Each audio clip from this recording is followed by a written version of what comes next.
Bismillahirrahmanirrahim. Assalamualaikum warahmatullahi wabarakatuh.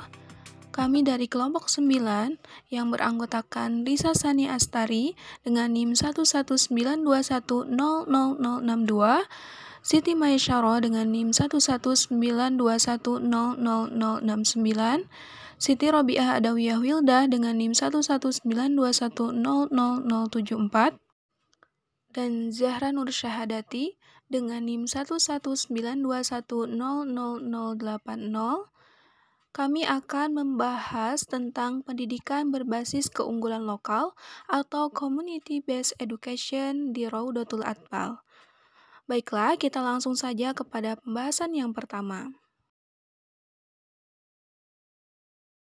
Di sini saya akan menjelaskan tentang pengertian pendidikan berbasis lokal. Sebelumnya, pendidikan itu apa sih? Pendidikan adalah usaha sadar dan terencana untuk mewujudkan suasana belajar dan proses pembelajaran agar peserta didik dapat secara aktif mengembangkan potensi dirinya untuk memiliki kekuatan spiritual keagamaan, pengendalian diri, kepribadian, kecerdasan, akhlak mulia, serta keterampilan yang diperlukan bagi dirinya, masyarakat, bangsa, dan negara. Sedangkan menurut Kamus Besar Bahasa Indonesia, basis itu adalah asas dasar. Sedangkan keunggulan lokal adalah segala hal yang berciri khas daerah, antara lain seperti ekonomi, budaya, teknologi informasi, komunikasi, ekologi, dan lain sebagainya. Keunggulan lokal juga dapat diartikan sebagai proses dan realisasi peningkatan nilai potensi suatu daerah, serta menjadikan suatu produk atau jasa atau karya lain yang bernilai tinggi, memiliki keunikan dan keunggulan komparatif. Maka dari itu dapat disimpulkan bahwa pendidikan berbasis keunggulan lokal atau disingkat dengan PBKL di Raudatul Atfal atau RA merupakan pendidikan atau program pembelajaran yang diselenggarakan pada RA sesuai dengan kebutuhan daerah, dengan memanfaatkan berbagai sumber daya manusia, sumber daya alam, geografis, budaya, historis, dan potensi daerah lainnya yang bermanfaat dan dalam proses pengembangan kompetensi sesuai dengan potensi, bakat, dan minat peserta didik.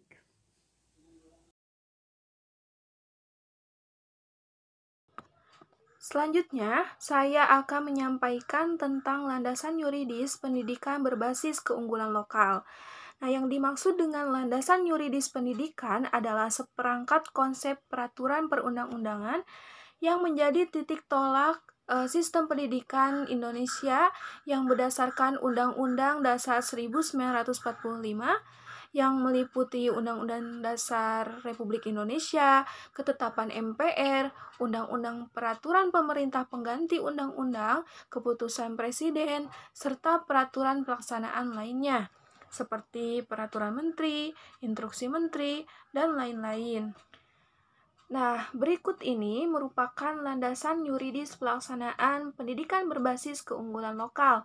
Di antaranya, yang pertama, ada Peraturan Pemerintah Nomor 19 Tahun 2005 Bab 3 Pasal 14 Ayat 2 yang menyatakan bahwa pendidikan berbasis keunggulan lokal dapat merupakan bagian dari pendidikan kelompok mata pelajaran agama dan akhlak mulia, pendidikan kelompok mata pelajaran kewarganegaraan dan kepribadian, pendidikan kelompok mata pelajaran ilmu pengetahuan dan teknologi, pendidikan kelompok mata pelajaran estetika atau kelompok mata pelajaran pendidikan jasmani, olahraga, dan kesehatan.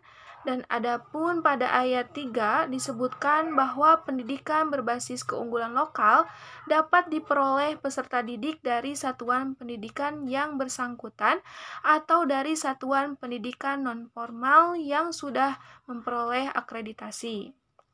Selanjutnya yang kedua, ada Undang-Undang Republik Indonesia Nomor 20 Tahun 2003 tentang Sistem Pendidikan Nasional.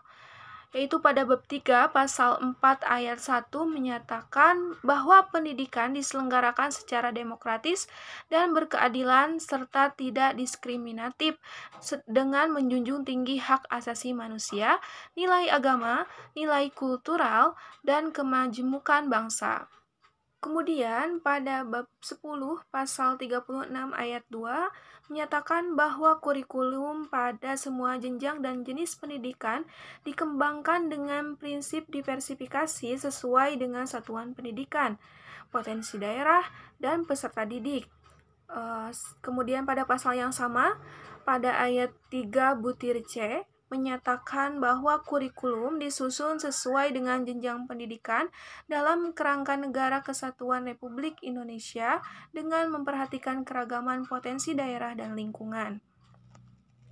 Dan masih banyak lagi landasan yuridis pelaksanaan pendidikan berbasis muatan lokal, diantaranya ada peraturan pemerintah nomor 25 tahun 2000 tentang otonomi daerah.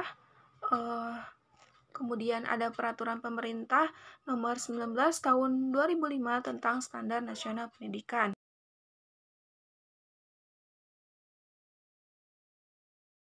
Bismillahirrahmanirrahim. Selanjutnya yaitu tujuan. Secara umum, tujuan pendidikan berbasis keunggulan lokal memiliki tujuan untuk memfungsikan satuan pendidikan sesuai dengan fitrahnya, serta dalam hubungannya dalam lingkungan sekitar.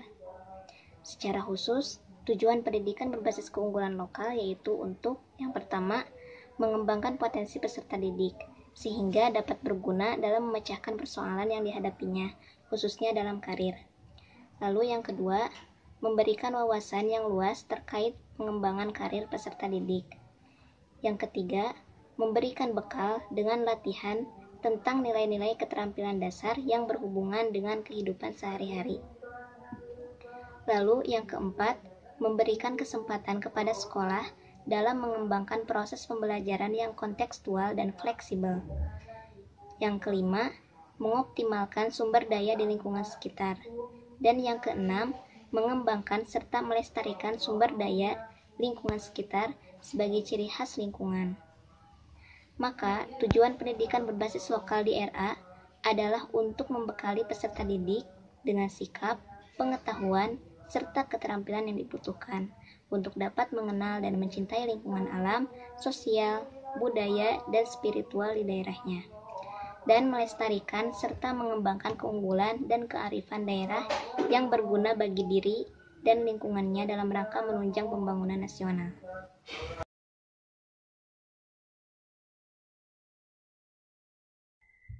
Baik, selanjutnya, potensi keunggulan lokal di Indonesia.